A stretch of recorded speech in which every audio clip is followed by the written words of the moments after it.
Estamos de volta com o De Olho no Voto. Nós seguimos analisando o resultado desse segundo turno de votação. Quem participa agora da bancada é Kim Kataguiri, o jovem deputado federal eleito pelo Democratas, o deputado federal reeleito Arlindo Chinaglia, do PT, o deputado federal eleito Luiz Felipe Orleans Bragança, do PSL. Luiz Felipe é trineto da princesa Isabel. E temos também a presença de José Álvaro Moisés, cientista político, aqui conosco. Sejam todos muito bem-vindos. Nós estamos transmitindo também através dos canais digitais da Cultura, no Facebook, YouTube, no aplicativo Cultura Digital e no Twitter, com a hashtag De Olho no Voto. Bom, muito boa noite a todos. Novamente, é um prazer recebê-los.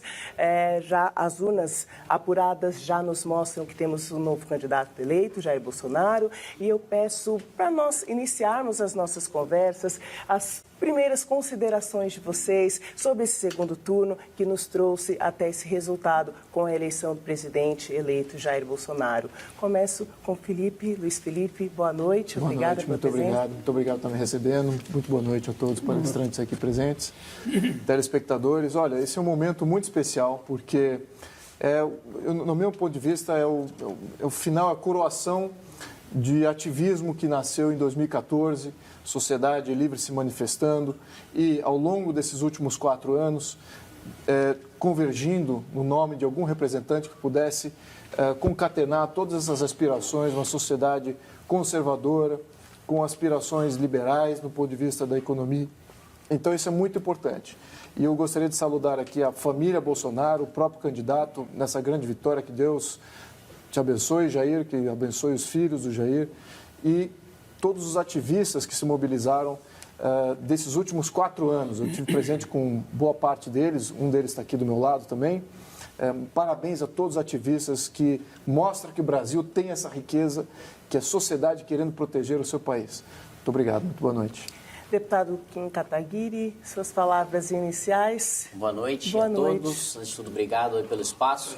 Eu acho que é um momento, pessoalmente, de alívio, né? Eu fiz há tempos atrás, fiz uma análise comparando, né, o programa de Jair Bolsonaro com o programa de Fernando Haddad, que via certas preocupações do programa de Fernando Haddad com tentativas de relativizar o poder do Congresso Nacional com criação de conselhos populares, tentativa de centralizar o poder do presidente da República, podendo convocar, inclusive, plebiscitos com poder decisório para projetos de lei, para propostas de emenda constitucional, sem o aval do Congresso Nacional também, uma regulamentação da imprensa pouco clara, uma constituinte que posteriormente ele voltou atrás, mas de qualquer maneira, apesar de eu concordar com o Luiz Felipe, de que é um marco, de que é um momento, sem dúvidas, de comemoração, acho que é um momento difícil, né? O governo Bolsonaro vai passar por uma reforma previdenciária e tem que passar por uma reforma previdenciária que exige maioria qualificada de 3/5, tanto na Câmara como no Senado. Essa é uma maioria que ele não tem hoje e que é decisiva para o sucesso do seu governo, né? Acredito que o debate vai ser difícil. Aqueles que se mobilizaram pela eleição de Jair Bolsonaro, se quiserem ter um governo bem-sucedido, vão ter que continuar mobilizados, porque agora o Congresso Nacional, com a renovação aí de 50%, está mais ligado à opinião pública do que nunca. E sem a atividade frequente daqueles que querem que o governo dê certo, acredito que não é possível a gente avançar.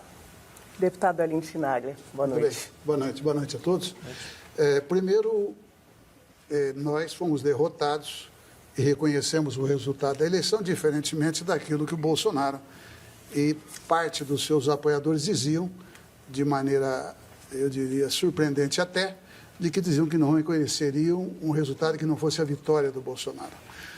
O que nós gostaríamos, e essa é a nossa preocupação, portanto, nós vamos estar na oposição para garantir uma sociedade, acima de tudo, democrática, onde as minorias sejam respeitadas, as instituições sejam respeitadas e aperfeiçoadas quando necessário e possível, e, ao mesmo tempo, nós vamos sempre lutar por uma sociedade que tenha justiça social num país que tem uma das maiores concentrações de renda do planeta. Nós temos 5 pessoas no Brasil, segundo estudos da Oxfam, que têm a mesma riqueza de 100 milhões de brasileiros. Portanto, o grande desafio é gerar empregos e eu, lamentavelmente, não acredito nas propostas, especialmente do Paulo Guedes, até pelos seus vínculos com o sistema financeiro, e espero que o presidente eleito Bolsonaro acabe montando uma equipe que, de fato, atenda às necessidades do povo e não de segmentos tão, eu diria, poderosos como são os grandes empresários, os grandes banqueiros, os grandes latifundiários. José Álvaro Moisés. Boa noite a todos. Eu penso que nós estamos entrando num novo ciclo da vida política brasileira. Num certo sentido, o ciclo da chamada Terceira República, que se iniciou nos meados dos anos 80 e depois com a promulgação da Constituição de 88 até recentemente, está se encerrando. De certa forma, esse ciclo anterior foi, em grande parte, coordenado pela presença de dois partidos fundamentais, o PT e o PSDB. Isso, de alguma maneira, está se modificando.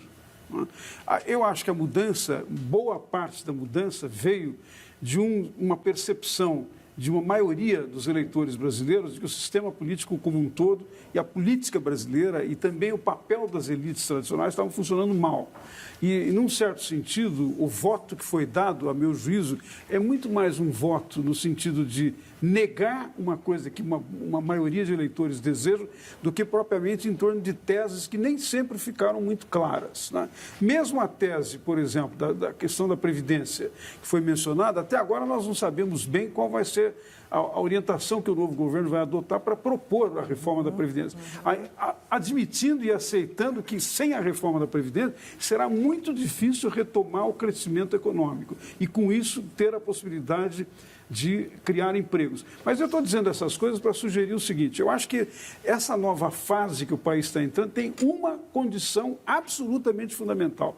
O novo presidente tem que pacificar o país, tem que ser capaz de falar à nação, reconhecendo o papel da oposição, ao invés de desqualificar a oposição por ser do PT, por ser isso, por ser aquilo, reconhecê-la como uma parte fundamental da vida do país e, ao mesmo tempo, pacificar, para terminar esse processo em que nós estamos colocados em um confronto de uma polarização de antagonismo. Não faz o menor sentido se o país quiser voltar a crescer e, de alguma maneira, enfrentar uma coisa que o deputado Arlindo Schneider chamou a atenção, que é essa enorme desigualdade social que ainda prevalece no caso do Brasil. As informações. Bom, falávamos antes, né, o Moisés nos falava sobre a unificação. Então, chegou o momento de apaziguar o discurso, de fazer com que candidatos, agora eleitos, os apoiadores, os eleitores tenham um pensamento mais apaziguado, pensando-se em se unificar pontas tão diferentes. Então, este é o grande desafio desse governo e como fazer com que isso se torne realidade. Começo com Luiz Felipe, deputado Luiz Felipe. Bem, eu gostaria de disputar a premissa que a gente tem uma divisão. O que a gente tem é uma nova maioria. É uma maioria muito mais ampla do que está se manifestando aqui em termos eleitorais. O que eu acredito é que a gente pode acomodar, sim, uma parte do discurso que balizou as ideias, que criou as legislações que nos constrangem como sociedade. Alguma coisa talvez sim, mas na minha opinião a gente precisa reverter totalmente o sentido de onde está caminhando essa sociedade. Vamos entender que a gente tem aí uma premissa socialista, uma premissa progressista na criação de boa parte das nossas leis. Essa maioria que se apresenta agora, ela não quer isso. Isso se manifestou exatamente agora em todos esses pleitos eleitorais. Vemos agora o segundo turno. Quem é que está ganhando o segundo turno? Vemos aí pessoas não vinculadas ao sistema ou pessoas que têm um discurso anti-PT. Então, é exatamente essa a realidade que a gente está combatendo. É isso que a sociedade quer.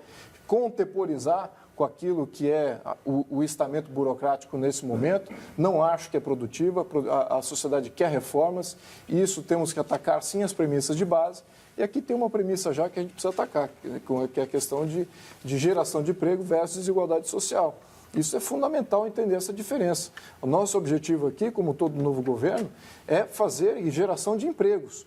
Muito parte dos nossos entraves que a gente tem criado para nós mesmos, sobretudo na questão econômica, eu sou empresário, ao menos era até me tornar político recentemente, via que uma série de regulamentações removiam a nossa liberdade de empreender, né?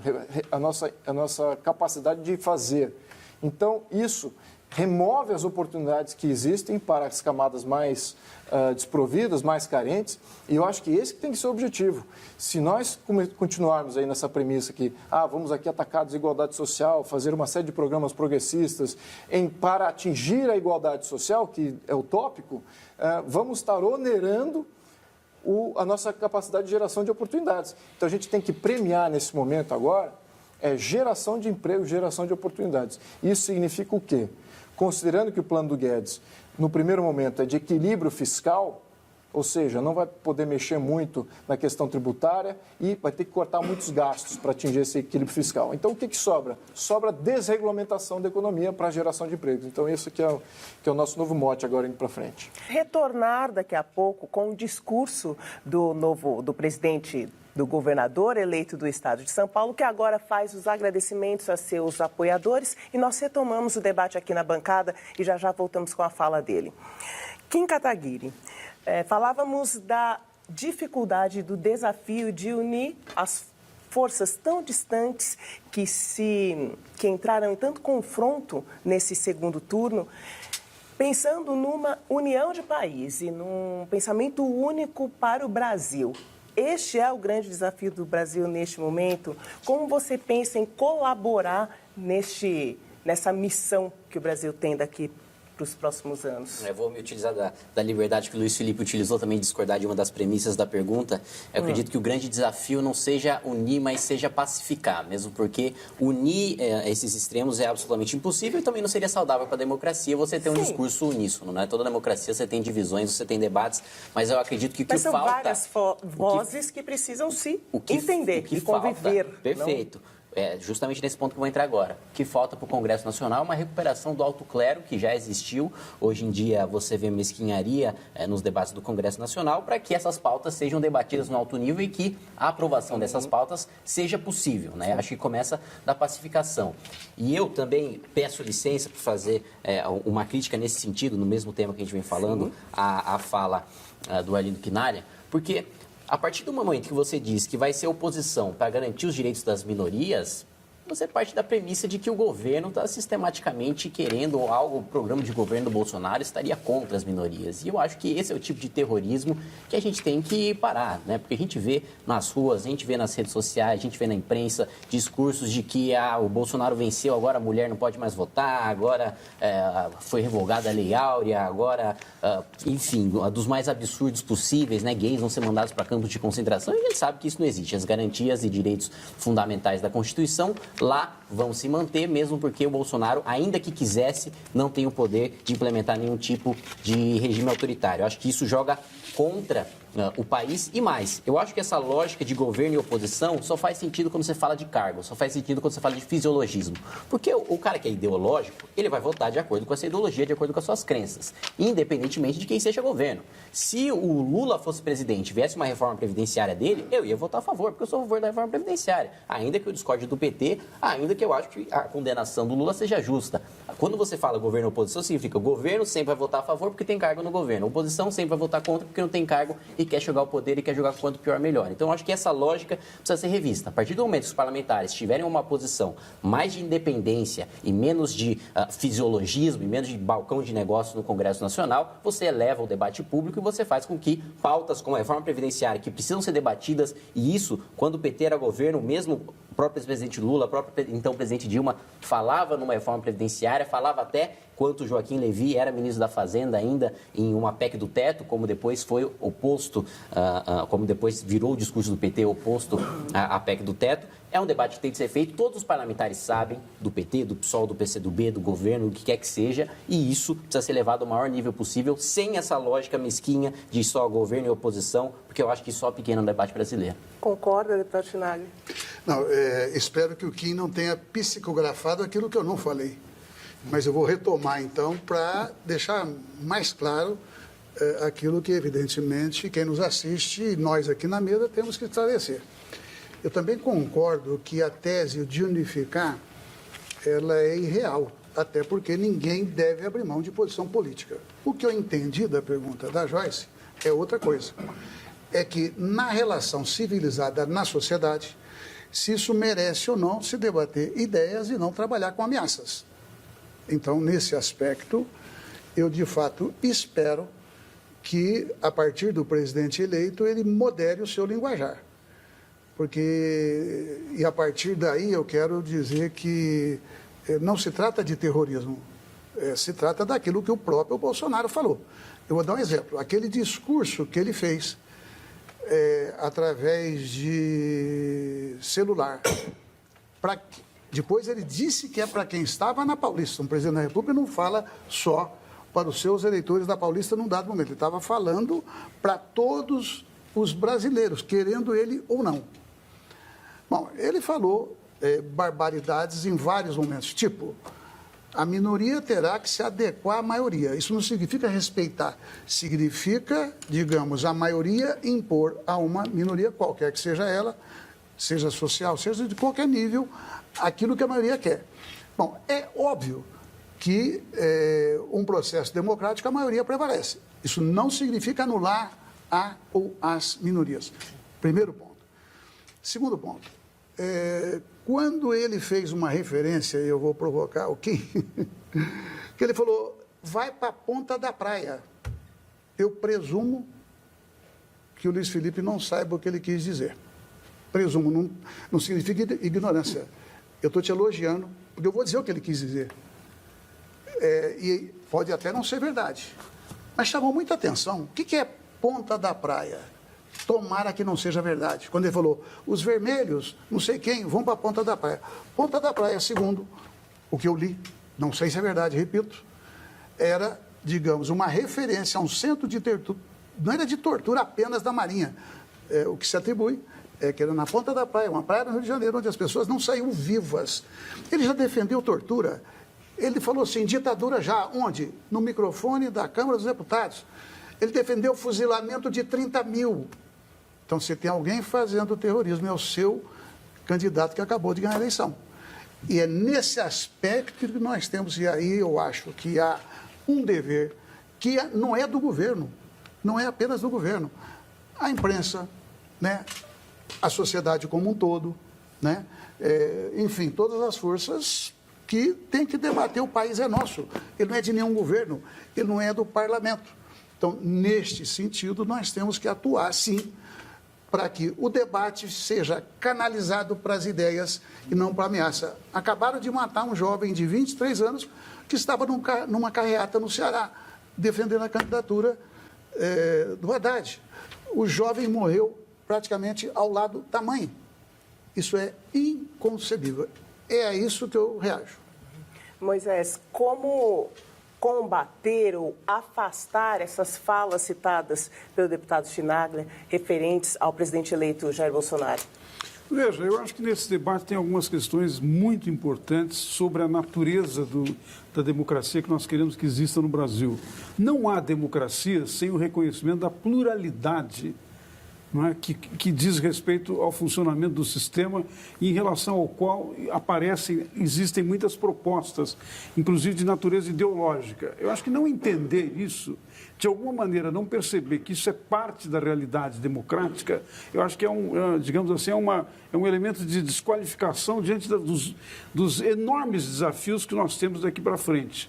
Agora, eu acho que essa ideia de que se formou, como o Luiz Felipe mencionou, se formou uma nova maioria e a ela que deve se seguir, a formação de uma nova maioria não pode prescindir do reconhecimento dos direitos de minoria. Mas reconhecer os direitos de minoria não pode ser apenas uma coisa formal, em que está escrito na Constituição e nós anunciamos em geral. É preciso que haja mecanismos, meios pelos quais a minoria possa se defender e, em casos de ação por parte do governo que não diz respeito ao reconhecimento de direitos universais, ela possa não apenas se defender, mas possa apresentar o seu ponto de vista e, de alguma maneira, ser considerada no debate. Então, eu acho que, num certo sentido, isso está muito na raiz, digamos assim, das diferenças que nós estamos vendo agora. Agora, eu penso que tal é a natureza da crise que nós estamos vivendo no Brasil, que vem de 2013 para cá. Na verdade, ela diz respeito a uma série de escolhas equivocadas que foram feitas pelo governo Dilma Rousseff na área da economia, mas ela vem também do crescimento de uma participação da sociedade que se expressou, em primeiro lugar, nas manifestações que ocorreram em várias cidades do país. Desde aquele momento, tinha dois fatores, digamos assim, absolutamente centrais, em relação aos quais eu acho que a elite política brasileira, a elite dos partidos tradicionais, do PT, do PSDB, do PMDB, principalmente, não perceberam a significação, que era, de um lado, uma crítica muito severa à qualidade dos serviços públicos que são colocados pelos contribuintes que pagam imposto e não recebem o que seria da expectativa do funcionamento do governo, e, em segundo lugar, uma profunda crítica aos partidos políticos e, de certa forma, ao sistema político. A elite política brasileira, a elite desses partidos, não percebeu, não entendeu a natureza, não fez um diagnóstico correto. A crise dizia respeito a uma desconfiança, a uma rejeição, a uma percepção de um mau funcionamento das instituições. Agora, nesse momento que nós estamos entrando numa fase nova, se o novo governo e as novas forças, que não é apenas o presidente Jair Bolsonaro, mas as forças do Congresso, que vão apoiá-lo e que estão se formando, se não perceberem a natureza dessa crise, não serão capazes nem de pacificar o país, que eu acho que é absolutamente imprescindível. Quer dizer, vamos nos entender, nós tivemos a polarização chegou a um ponto tal que houve atos de violência, todo mundo sabe, ninguém ignora os atos de violência que ocorreram. Não é? São sucessivas informações que aparecem nas redes sociais, que aparecem através de boletins de ocorrência de pessoas que estão, de alguma maneira, sendo vítimas dessa violência. Então, é preciso reconhecer que, para o país entrar numa nova fase, cabe ao novo governo e às autoridades, de alguma maneira, reconstruir essa possibilidade. Veja que nós estamos vivendo uma situação. Só para concluir esse diagnóstico, parte do problema da crise é uma crise de lideranças. Faltaram lideranças capazes de entender e de conduzir o país num outro rumo. Agora nós temos um novo presidente e novos governadores. Essas figuras que foram eleitas receberam um mandato da parte dos eleitores da população, tem que entender que a possibilidade de desempenhar o seu papel implica em mudar o seu papel. Não é uma repetição do que foi feito na campanha eleitoral, mas mudar no sentido de acolher, de incluir e, de alguma maneira, levar em consideração quais são os problemas que a população mais sente. Um dos problemas que a população mais sente é exatamente ao lado do combate à corrupção, extremamente importante, imprescindível, mas é o reconhecimento das desigualdades do Brasil. Não dá para o país prosseguir nisso. Falar em criar empregos e retomar a economia está diretamente relacionado com a oportunidade que você dá para pessoas e para os diferentes segmentos poderem ser incluídos na sociedade. Deputado Luiz Felipe, pensando no próximo governo, né, que começará há poucos meses, na fala do Moisés, como avaliar as falas mais agressivas do deputado eleito Jair Bolsonaro, pensando na governabilidade que será necessária, a construção de uma governabilidade para o próximo governante? Como aliar tudo isso? Bom, tem que entender um pouquinho o contexto aqui da fala do presidente, agora eleito presidente Jair Bolsonaro. Aquilo ao qual ele reage é aquilo que a sociedade reage, que é uma realidade em que as minorias têm mais direitos, têm exceções, têm privilégios, têm subsídios à lei. Ou seja, a revelia da lei, não existe igualdade perante as leis. Nós vivemos em um estado de exceção. Temos, sim, um estado social que cria e fomenta a luta de classes. E é exatamente isso que tem permeado o nosso diálogo político. Nosso diálogo político não tem sido balizado em criar e garantir igualdade perante as leis. Ao contrário, é de fazer e criar exceções e jogar classes umas contra outras e fazer essa divisão cada vez mais acirrada. É contra isso que vem o debate dele, é contra esses mobilizadores de classe que criam instabilidade social, que criam instabilidade política por consequência. Então, vamos entender aqui essa dinâmica, porque isso é muito fundamental. Porque quando a gente fala, poxa, vamos eliminar então o discurso de proteção das minorias, as minorias estão amplamente protegidas constitucionalmente. Não existe nenhum artigo da Constituição que coloca qualquer minoria em situação de desigualdade. Muito pelo contrário. Existem exceções à Constituição para criar esses privilégios, e é contra isso que há uma reação não só do presidente, mas também de toda uma sociedade. Então, acho que a questão que eu vou pontuar aqui, eu tenho que encerrar por causa do tempo. Não, eu vou voltar com você, a gente só vai... Nós ouvíamos o deputado Luiz Felipe falar justamente sobre isso, sobre a questão da governabilidade que eu havia perguntado, deputado. Então, essa governabilidade, eu acho que agora vai ficar muito mais a critério do próprio partido PSL, aglomerando aí os outros partidos que estão ficando pequenos e ainda mas não se compõem aí com o lado da extrema esquerda. Então, esses são interessantes. Alguns partidos até do Centrão podem até fazer essa migração. Então, quando você tem aí um estofo bem mais orquestrado da parte parlamentar, da parte de Congresso, você vai ter uma necessidade aí de acomodar algumas premissas. Agora, precisa estabelecer um norte ideológico, precisa estabelecer um norte reformista. Primeiro, de apoio a algumas reformas de urgência, como bem pontuou aqui a questão do Paulo Guedes.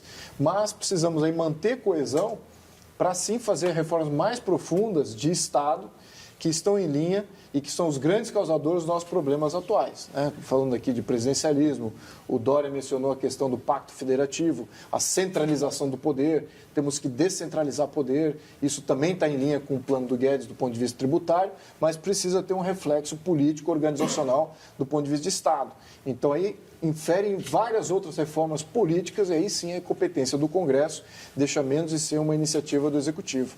Então, essa amplitude em termos de coalizão e unificação, isso vai acontecer agora dentro do Congresso. E aí cabe sim ao PSL demonstrar que é capaz de fazer essa concatenação de interesses com esse norte, com esse viés. E entender o problema também. Acho que a gente está começando aqui o debate, eu estou muito bem-vindo aqui, dois grandes debatedores, e isso é importante, porque talvez haja uma congruência aqui de interesse na organização de Estado, exatamente para mitigar os problemas que a gente tem visto nos últimos 20 anos dessa sétima república, né?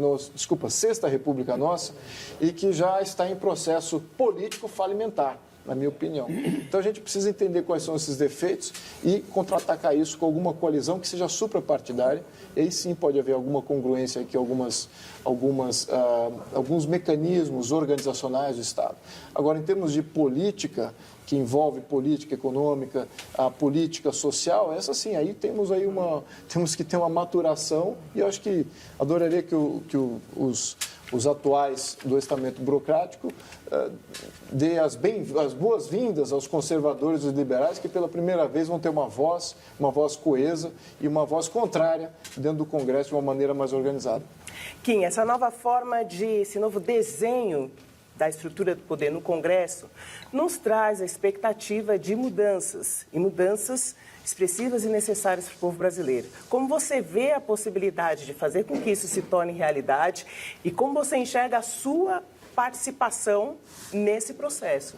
Olha, eu tenho justamente pregado mais transparência, mais conexão do Congresso Nacional com a população por meio e como já é público, sou candidato a presidente da Câmara dos Deputados e defendo que haja debate entre os candidatos da presidência da Câmara dos Deputados, porque nunca houve, mesmo porque sempre foi uma caixa preta, a população em si nunca participou do debate, nunca soube quais eram as propostas, nunca soube qual era a pauta que seria levada em frente pelo próximo presidente da Câmara, e eu acho que tanto para o bem dos parlamentares e para o bem da população, essa transparência e esse debate deva existir, seja feito pela TV Câmara ou qualquer veículo de imprensa, justamente para a população ter maior conexão com o Poder Legislativo e ele deixar de ser essa caixa preta que é hoje, infelizmente, essa imagem que passa de que todo mundo é bandido, o que é uma mentira, mesmo no Congresso atual, não no eleito a partir de 2019, mesmo no Congresso atual. Você tem lideranças boas e tem lideranças honestas, mas que acabam sendo absolutamente engolidas ali pelo dito centrão, que é uma espécie de buraco negro, só que em vez de sugar luz, suga cargos. Então, eu acho que essa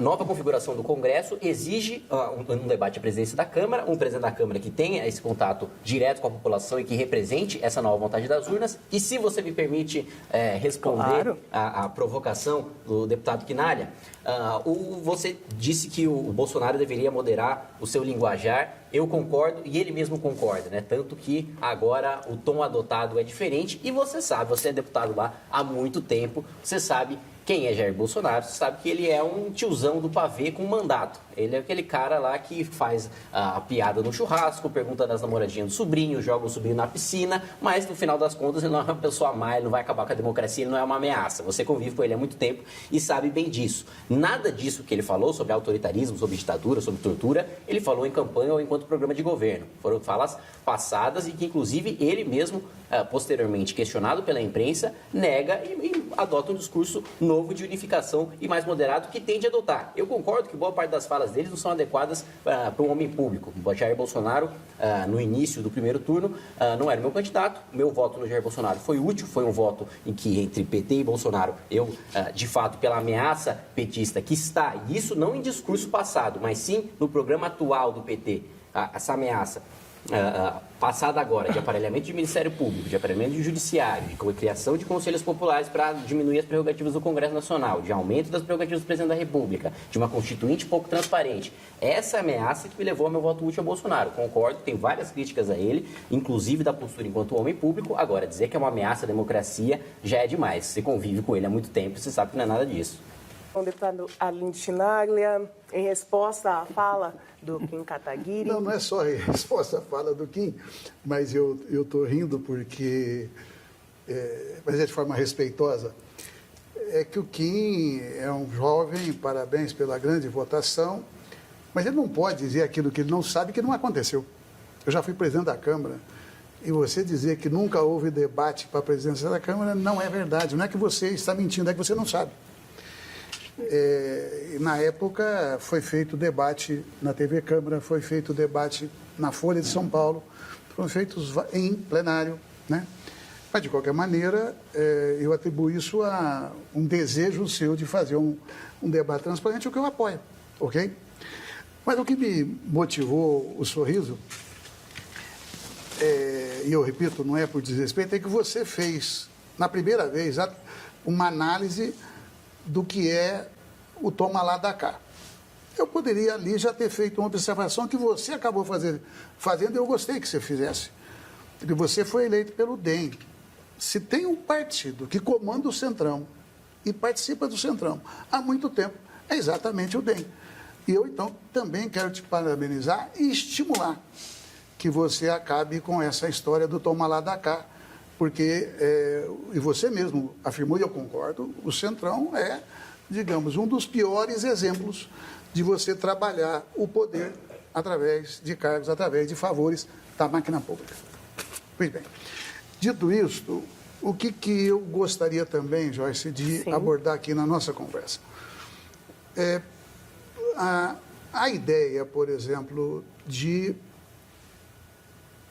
se contrapor ideologicamente aquilo que é uma pauta progressista e uma outra pauta que você, Luiz Felipe, definiu como uma pauta liberal na economia, digamos, esse foi o debate que percorreu todo o século XX e muito provavelmente vai percorrer o Brasil e o restante do planeta. Mas eu gostaria de estimular naquilo que você também afirmou, que é na linha de se combater privilégios. Bom, por que eu não acredito nas propostas do Paulo Guedes? Primeiro, pelo viés liberal da economia, que não é a minha opinião.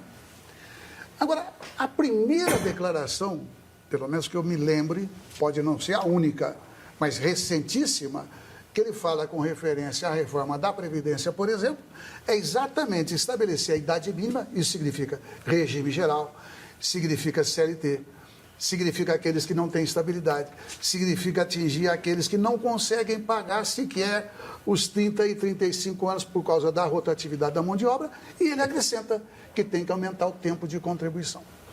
Bom, então, eu quero fazer desde já uma proposta que nós antecipamos essa conversa antes de estarmos aqui publicamente falando. A Espanha fez uma reforma da Previdência. Eu temo muito, seja de qualquer governo, que você pega uma proposta isolada do governo, se constitui uma maioria, às vezes, não de maneira ideológica, da pior forma possível para atingir exatamente aquela parte da sociedade mais vulnerável. E aí, Kim, com referência àquilo que são os temores que te levaram a votar no Jair Bolsonaro, eu vou fazer aqui lembrar uma outra frase de uma brincadeira, até certo ponto. Assim, olha, eu não acredito em nada do que o PT fala. Eu acredito em tudo que o Bolsonaro fala. Por isso que eu vou votar Haddad. Ou seja, você relativizou a tal ponto, com boa vontade, daquilo que o Bolsonaro pode fazer. Eu não acho que o Bolsonaro, eu tenho relação pessoal boa com ele. Ele, Celso Russomano e um deputado de Minas Gerais, eles apresentaram um projeto de lei que ia ser aprovado no plenário da Câmara, que era aprovar o uso indiscriminado da fosfeniletalamina. Eu sou médico e nós negociamos, ele participou da negociação e ele foi cordato na negociação. Então, não significa falta de respeito pessoal, mas se não houver, digamos, na sociedade, a partir do Congresso Nacional, da nossa responsabilidade de eleitos, digamos, um poder moderador, o Bolsonaro ele foi além daquilo que é usual, que você mesmo reconheceu no linguajar. E espero, sinceramente, que com a nova responsabilidade que ele conquistou, de fato, ele modere e veja a dimensão. Por quê? Não é o que ele vai fazer ou deixar de fazer apenas com o poder que passará a ter. É o que é que determinadas frases estimulam na sociedade. Pode acordar os piores instintos de alguns seres humanos. Bom, nós ouvimos aqui falas importantes sobre reforma, sobre direitos, sobre o discurso do novo presidente, do presidente eleito. E eu coloco aqui para vocês quais são os caminhos estratégicos mais urgentes que precisam ser tomados imediatamente, logo no início da composição do novo governo. Como que o deputado Luiz Felipe vê essa questão? Olha, inicialmente, obviamente que ele vai ter que compor o ministério, ele vai ter que optar aí por pessoas que possam contribuir, que entendam já do assunto a ser ministrado. No entanto, do ponto de vista macro, a estabilização fiscal é primordial. O Brasil está em situação de insolvência e temos que equilibrar as finanças. Então, esse é ponto número 1. Como boa parte desses gastos para equilíbrio fiscal sim passa sim por uma questão de reforma, aí você tem que entender o que precisa ser reformado. Ninguém está aqui disputando que uma previdência não funcione. Eu concordo que uma previdência funcione, o senhor também concorda que uma previdência funcione. Agora, o que faz ela não funcionar? É isso que é fundamental entender. É quando a previdência é usada para política social. Quando coloca-se a previdência sem limites, começa a criar aí exceções e contribuições sem limites, desproporcionais àquilo que é contribuído, matematicamente é impossível você equilibrar a questão da previdência. E os impostos que são alocados para financiar a previdência nunca vão ser suficientes, tanto que a parte da esquerda acha que a contribuição, todos os impostos cobrados, 100% dos impostos cobrados no Brasil, seja eles quais forem, tem que ser usados para sanar a questão da Previdência. Eu já parto do outro princípio. Eu acho que a Previdência ela tem que ser equilibrada, baseada em alguns princípios e, se houver imposto, seja específico para aquela função. Aí sim você tem uma Previdência que possa funcionar. E eu acho que é para esse lado, é para esse objetivo que está levando o Guedes. Então, no momento pontual, sim, claro que vai ter ajustes, vai doer na cara de todo mundo. O que eu até falo, eu já falei até muito antes disso, vem de uma linha até muito mais além da questão previdenciária. Eu acho que o Estado, a federação, a União não deve ser o grande carro-chefe da Previdência. Cada Estado membro, os 26 Estados, cada um deve decidir se tem uma Previdência ou não. E a federação não. Então, isso daria equilíbrio da moeda, daria equilíbrio fiscal, por natureza. Não ficaria a critério da União fazer uma Previdência, mas sim de cada Estado. E aí sim fica muito mais próximo do eleitor e ele tem esse diálogo de refino e de ajuste daquilo que é o certo para aquele contexto societal. E não fica um modelo macro para todo o Brasil que, por natureza, vai entregar essa mediocridade que nós vemos. Muito bem, então esse ponto à parte. Para onde quer ir o senhor Paulo Guedes? Ele quer para uma estabilização, ele quer ir para um sistema de capitalização e que seja um sistema sustentável, baseado naqueles impostos pré-acordados com a sociedade. Esse que é o ponto fundamental, é isso que está em discussão aqui. Bom, falávamos antes sobre a questão das reformas e sobre os caminhos estratégicos mais urgentes. Para a gente ouvir as considerações finais de vocês, José Álvaro Moisés, como que você nos dá um desfecho desses dois questionamentos que eu fiz anteriormente? Então, como nós vimos agora pelas manifestações dos presidentes do Supremo Tribunal Federal, do Tribunal Superior Eleitoral e da Procuradora-Geral da República, o tema da maioria e da minoria está no centro do novo desafio que nós vamos enfrentar. Eu quero manifestar uma discordância em relação ao que disse o Luiz Felipe, quando ele diz que as minorias têm todos os direitos garantidos. Formalmente, sim, mas o número de jovens negros que são mortos no Brasil, o número de pessoas de origem das mais diferentes, que estão fora das universidades ou fora do ensino, fora da possibilidade de poder desenvolver a sua vida, é uma indicação da realidade sociológica, da realidade econômica, da realidade social, que levanta dúvidas sobre princípios que estão estabelecidos formalmente. Nós precisamos levar os princípios formais de direito e de respeito da minoria, não é, a transformá-los em políticas que ampliem a possibilidade de participação e as oportunidades das pessoas. A liberdade, em última análise, significa que as pessoas têm direito de escolher a vida que elas querem ter, mas para isso elas precisam de condições fundamentais. Eu acho que nós ainda temos muito que avançar no Brasil nessa direção. E há um aspecto aqui que diz respeito à proposta de adotar políticas liberais na área da economia. Portanto, uma opção que aparece também na sua colocação, uma opção pelo liberalismo. Só que é muito difícil separar o liberalismo econômico do liberalismo político. O liberalismo econômico implica que direitos de minoria, quer dizer, John Stuart Mill, para mencionar um nome clássico, né? Direitos de minoria são reconhecidos e são incluídos. Desse ponto de vista, Kim, eu diria, não basta apenas dizer que o presidente Jair Bolsonaro, em algumas circunstâncias, por exemplo, como de um churrasco, ele faz uma frase que não poderia ser vista politicamente. Ele seguidamente, reiteradamente, fez menções a questões muito importantes que, de alguma maneira, transparecem uma mentalidade autoritária. Então, essa é uma preocupação que nós temos que ter. E, em parte, o Congresso Nacional, o novo Congresso, os novos deputados, os novos partidos, de alguma maneira precisa ter isso em conta para entender que nós vamos precisar manter o sistema democrático funcionando, apesar dessa mentalidade autoritária do presidente. Quem suas considerações, então, finais? Perfeito. Bom, eu não acredito que isso expresse uma mentalidade totalitária do presidente ou autoritária, o que quer que seja, mesmo porque, como eu disse e reafirmo agora, em campanha ou no programa de governo ele não afirmou nada do que foi colocado.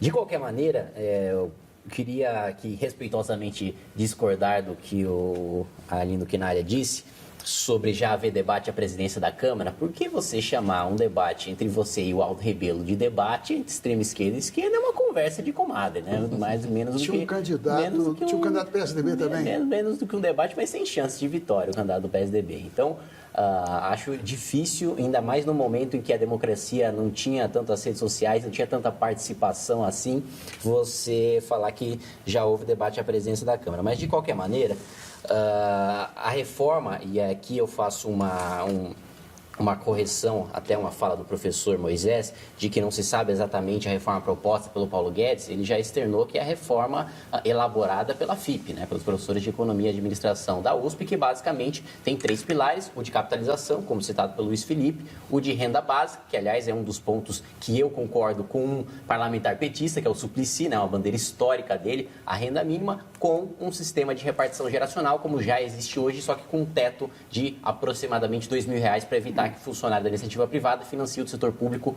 como hoje. Então, é uma proposta que beneficia principalmente os mais pobres, ao contrário do que vem sendo dito por diversos parlamentares petistas, e que contempla as minorias tanto economicamente, e um projeto de governo que contempla as minorias tanto economicamente como politicamente. Mas apareceu Deputado pouco na campanha como proposta. Na verdade, nunca ninguém disputa e, portanto, não ganha a eleição dizendo que vai prejudicar os pobres. Então, a conferir no debate, se vier a proposta, qual será a proposta, mas, eu reitero, o que o Paulo Guedes anunciou como 2 primeiros itens foi exatamente aumentar o tempo de contribuição, além de estabelecer a idade mínima e me preocupa muito os mais pobres nesse aspecto também. Segunda coisa, o Paulo Guedes poderia dar outras opiniões, e aí dialogando também com o Luiz Felipe, com o Zé Alvo Moisés. Porque, veja, nós temos graves problemas, não é só na Previdência. Vamos pegar a atitude de mega empresário e banqueiros no Brasil. Eles têm, parece que a seguinte lógica: dívida antiga eles não pagam e dívida nova eles deixam envelhecer. Nos últimos 10 anos, inclusive governos do PT, foram feitos praticamente 40 refis. Sabe quantos por cento das empresas beneficiadas com perdão de multa, com perdão de juro, com parcelamento para 20 anos, e está no forno mais um refis, apenas 2% das empresas que se beneficiaram pagaram até o final. Então, nós temos que ouvir o Paulo Guedes. E aí, veja, quando você admite a hipótese, e eu aplaudo, também você fala, não, vamos tentar produzir uma pauta mínima? Então vamos. Então, por exemplo, o CARF vai continuar existindo da maneira que existe? A dívida inscrita como dívida ativa da União, que há um ano atrás era R$1,5 trilhão de reais, nós vamos continuar deixando sobreexistir dessa maneira? Então, se é para combater privilégios, nós temos peixes gordos a perseguir. No mais, eu acho que o diálogo aqui, de certa maneira, eu cumprimento os parceiros de mesa, agradeço ao final a oportunidade. Deputado Luiz Felipe. Bom, igualmente, o Moisés, o Arlindo, ao Kim, a TV Cultura, muito obrigado aí por dar a última palavra. Olha, há amplo debate aqui a ser travado, espero que isso seja o início. Acho que há pontos de convergência que a gente pode conversar aí com relação à estruturação de um novo modelo de Estado, que é para onde eu gostaria de caminhar. Em questões de políticas, acho que, como o Kim pontuou aqui, é muito difícil de haver aí algumas convergências, porque as premissas são diferentes, né? A premissa social-democrata, a premissa socialista, da premissa liberal, conservadora, são premissas completamente distantes, mas eu acho que o debate é válido mesmo assim. Esse conflito público é válido, e eu acho que é a primeira vez que isso se manifesta no Brasil, depois de um longo período aí. E eu gostaria de terminar aqui parabenizando aos ativistas que se mobilizaram desde 2014 e ao Jair Bolsonaro e sua família. Muito obrigado a todos da TV Cultura, muito obrigado a todos os telespectadores, muito obrigado à organizadora. Nós que agradecemos. Muito obrigado.